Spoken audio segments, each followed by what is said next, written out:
So it's, I thought about him with that. Vision Pro Teardown behind the complex and creepy tech, bro. Why is it creepy?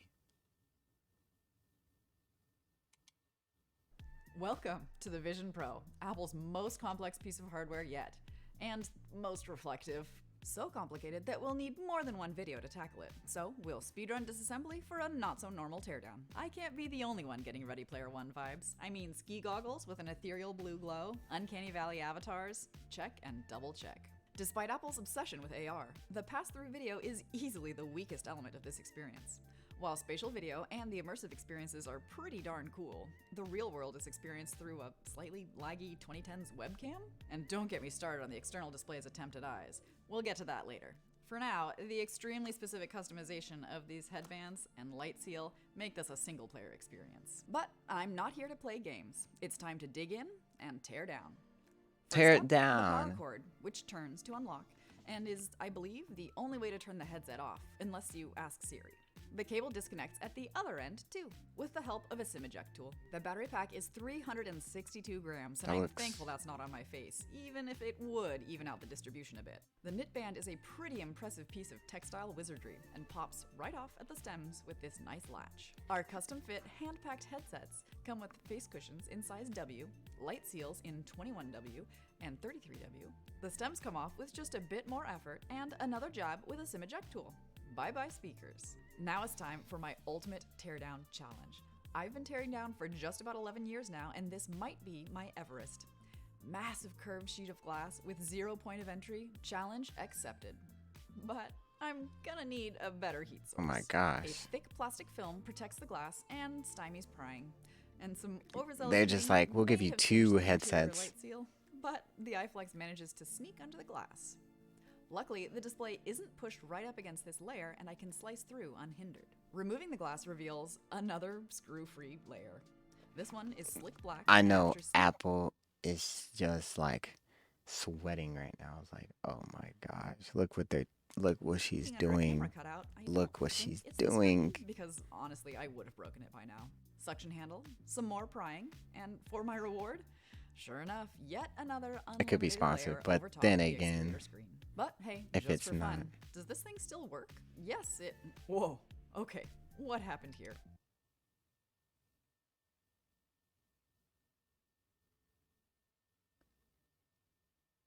that's crazy. Can I? Can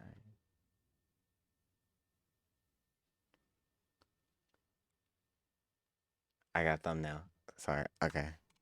This display is covered in tiny ridges that are actually lenticular lenses.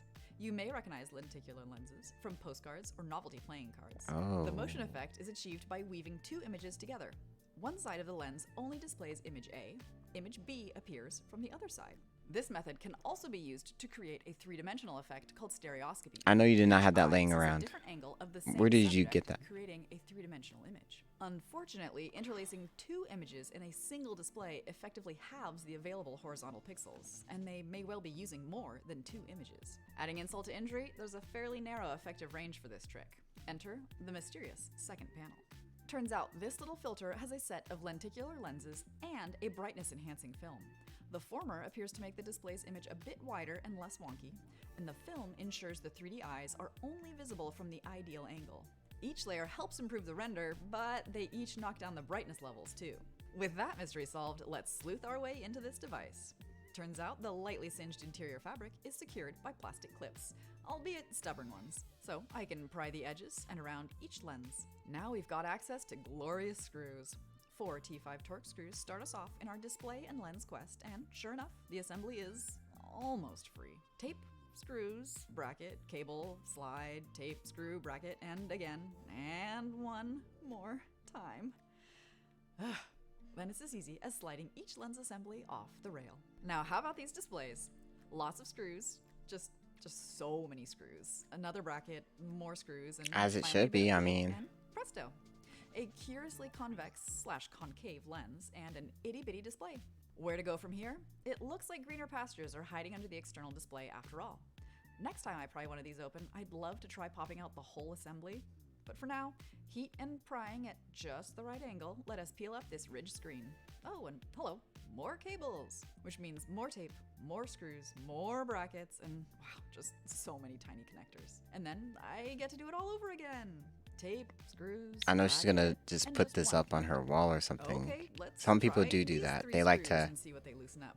A camera I'll do array. like that too. Disconnecting a It's couple kind of like a connectors and neat popping it out thing, reveals like what a might be a camera nerdy pointing thing chip to or do. a stiffener of some kind. Display And voila, some cameras. their breakdown. It's hard not to be daunted by this interior, especially Some with people these could draw itty-bitty it. nuts. So I'll pick up the pace a bit. Screw, screw, screw, screw, bracket, screw, screw, screw, bracket, connector, connector, connector, connector, connector, connector times 2, connector, connector, connector, connector, connector, connector, screw, screw, screw, screw, screw, screw, and finally, a stubborn connector. The board is canted at this nice angle thanks to a hefty flexible PCV ribbon.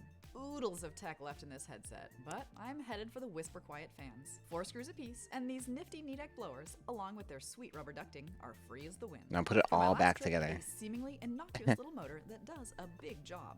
This little stepper motor turns a lead screw to park the lenses in the perfect spot for your eyeballs. Aside from magnetic thought part so. replacement and clever SIM eject functions, not very much of this teardown was effortless. It was actually really effortful. Tons of convoluted construction, finicky fasteners, and a bevy of brackets made for a virtual nightmare. But hey, the battery pack is about as replaceable as you can get. Now, if we could just get it to run third-party battery packs, but that's a complication for later. Stick around to see just how deep this rabbit hole goes, and keep on fixing. I was about to say, like, what? It goes even deeper. That's a cool video. I learned what's inside that headset. Non-creepy. Don't know why she said that. I guess.